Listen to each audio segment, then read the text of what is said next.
সম্মানিত দর্শক, সমাজের এবং দেশের শান্তিকামী ভাইয়েরা, আসসালামু আলাইকুম। গত দুটি পর্বে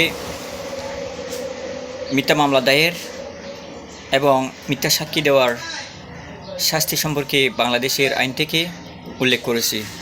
তো আজকে আলোচনা করব কোনো লোককে অন্যভাবে হত্যা করলে বাংলাদেশের আইনে এবং ইসলামী আইনে হত্যাকারীর শাস্তি কী সে সম্পর্কে অতি সংক্ষিপ্তভাবে আলোচনা করব। সম্মানিত দর্শক এবং দেশের ও সমাজের শান্তিকামী ভাইয়েরা, কোনো লোককে অন্যভাবে হত্যা করলে বাংলাদেশের আইনে বাংলাদেশের দণ্ডবিধি 1860-এর 302 ধারায় যে লোক অন্যভাবে হত্যা করবে হত্যাকারীর শাস্তি সর্বোচ্চ মৃত্যুদণ্ড এবং যাবজ্জীবন, অর্থদণ্ড এবং উভয় দণ্ডে দণ্ডিত হবে। তো ইসলামী আইনে কী বলা হয়েছে?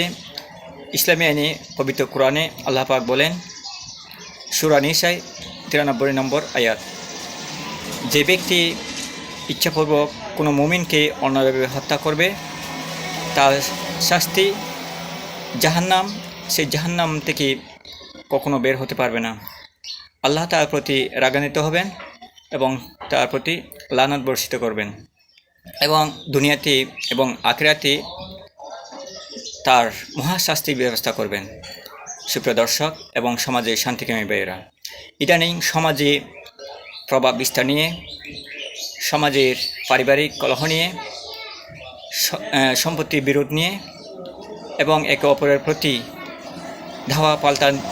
ধাওয়া পাল্টা নিয়ে অনেকেই অন্যায়ভাবে কোনো লোককে হত্যা করে, যার কারণে কেউ পিতাহারা হয়, কেউ স্বামী হারা হয়, কেউ আত্মীয় হারা হয়, কেউ প্রতিবেশী হারা হয়। তো যারা এ ধরনের ঘৃণা কাজ করেন, যাকে অন্যভাবে হত্যা করেন, তাদের সেই শাস্তি বাংলাদেশে দণ্ডবিধিতে কী রয়েছে এবং ইসলামী আইনে কী রয়েছে উল্লেখ করেছি। আসলে আমরা সমাজে শান্তি রক্ষার্থে আমরা সকল প্রকার হত্যাকাণ্ড আমরা পরিহার করি, সমাজের শান্তিতে বসবাস করার চেষ্টা করি। তো কোনো মতবিরোধ নিয়ে এই নয় যে রক্ত রঞ্জিত করা, কোনো মানুষকে হত্যা করায় কোনো সমাধান নাই। সমাধান হচ্ছে আপোষ, বা এতে সকলের ভ্রাতৃত্ববোধ এবং সমাজের শান্তি বিরাজিত হয়। তো অনেকে হত্যাকাণ্ডের দায় থেকে মুক্তি পায় বাংলাদেশের আদালতে, অনেকে মিথ্যা সাক্ষী উপস্থাপন করে, অনেকে ইনভেস্টিগেশনের ভুল প্রতিবেদনের কারণে কোনো গুরুতর অপরাধী হত্যাকারী বাংলাদেশের আইন থেকে মুক্তি পায়।